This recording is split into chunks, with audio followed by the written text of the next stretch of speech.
Hey YouTube, this is Lucky from the lab, and today I'm bringing you guys a video showing you what exact perks you should use for your subclass when playing in the Trials of Osiris.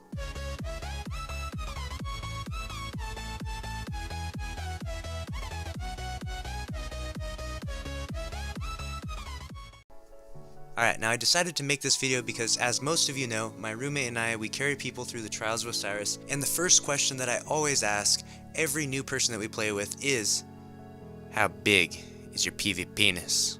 But that's beside the point. The second question that I ask them is, what perks are you using on your subclass? Whether it's Titan, Hunter, Warlock, I want to know what perks they're using because I want to adjust their class appropriately for PvP. There's some perks on subclasses that just work way better for PvE, and some perks that just work way better for PvP, and it's important to have your subclass fit appropriately for the Trials of Osiris. Now in today's video I'm going to break down what I use for the Sunbreaker Titan. Now in future videos I will break down the Striker, the Defender, and the Hunter and Warlock subclasses as well, but for today I'm just going to keep it on the Sunbreaker alone. Alright, now first things first, here we are, we have the grenades option on the Sunbreaker. It's important to choose either Incendiary Grenade or Fusion Grenade. Those two grenades are the best to use for this subclass. The Fusion Grenade is excellent for close range encounters. You can stick them, you can do a lot of damage with it. You can often be losing a gunfight and throw the Fusion Grenade just before you die and get that stick so you can at least get a trade. It has a lot of valuable effect to the Fusion Grenade in close range grenade encounters. But however, I like to use the Incendiary Grenade primarily because you can throw it from a distance, you can range it, you can bounce it off walls, and it can still one-shot people. It's a very powerful grenade. The reason why people don't use the Thermite Grenade so much is because it's very stationary, it doesn't move as much. It's pretty easy to recognize where the Thermite Grenade is and just run away from it, simply put. Alright, now on to the next part. We're going to go over jumps. Alright, the only jump option that you really have with the Titan is control. It's the fastest jump. You want to triple tap X or A depending upon if you're playing PlayStation or Xbox, and with that you can move across the map really fast. Control jump is just so much better than all the other jumps. It's way faster, it's way more efficient for PvP. There's really no other option. If you're trying to run away from a Sunbreaker, if an enemy pops a Sunbreaker, you're not going to escape that Sunbreaker unless you have control jump.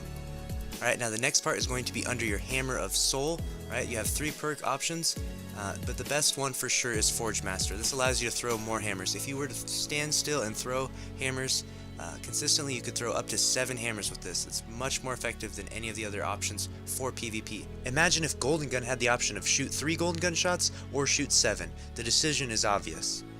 Alright, now on to the next one. Thermal Vent is your best option for melee. What Thermal Vent does is drop a sunspot where you hit the opponent, and that sunspot can actually kill the person, so just in case your damage with the melee falls a little short, this Thermal Vent can actually make up for that and still get you that kill. Alright, and now we're into the armor section of the class.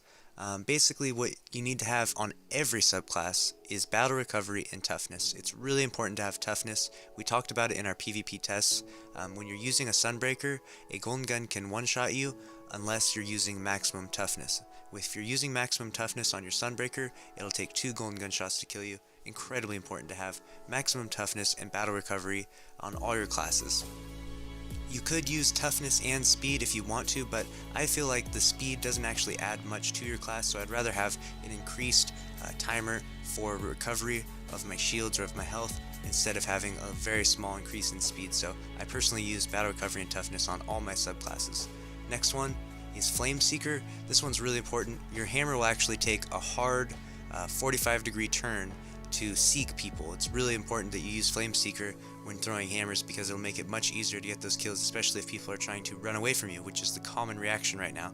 People hear the Sunbreaker pop and they start to run. They head for the hills, and it's smartly so because there's almost little you can do to fight them if you don't have a super to combat it or heavy ammo, etc. And so the Flame Seeker is really nice to hit the people who are trying to run away from you from a distance. It'll actually curve a lot. It looks almost like a rocket launcher curving into someone when you see it activate. Next column is training focus on all attributes. I use that because there is no maximized toughness for the Sunbreaker, so training focus on attributes will give me the maximum amount of armor that I can possibly have, which is what I want. And the last column is Cauterize for the Sunbreaker. It's really important that you get your health back when you're trying to hammer your opponents because some people will be brave souls out there that will decide to fight the hammer. And when they try to fight you, they'll take your health down pretty good, and so if you don't have Cauterize on, it'll be very difficult to get that second kill. But with Cauterize, it's really easy to get the first kill, the second kill, third, and on and on and on, because each kill will begin to regenerate your health. So it's really important to have Cauterize on. It is the best option out of all of these. So that is all for the Sunbreaker. Thank you guys so much for watching. I hope you enjoyed this video. Look forward to the Striker, Defender, and Hunter and Warlock subclasses as well in future videos. That's all I have for you tonight, and have a good night. Hello, I'm Crypt Darch. Thank you for watching this Lucky and LUCKYY video. Please be sure to leave a like and subscribe for daily Destiny videos. Thank you and good night.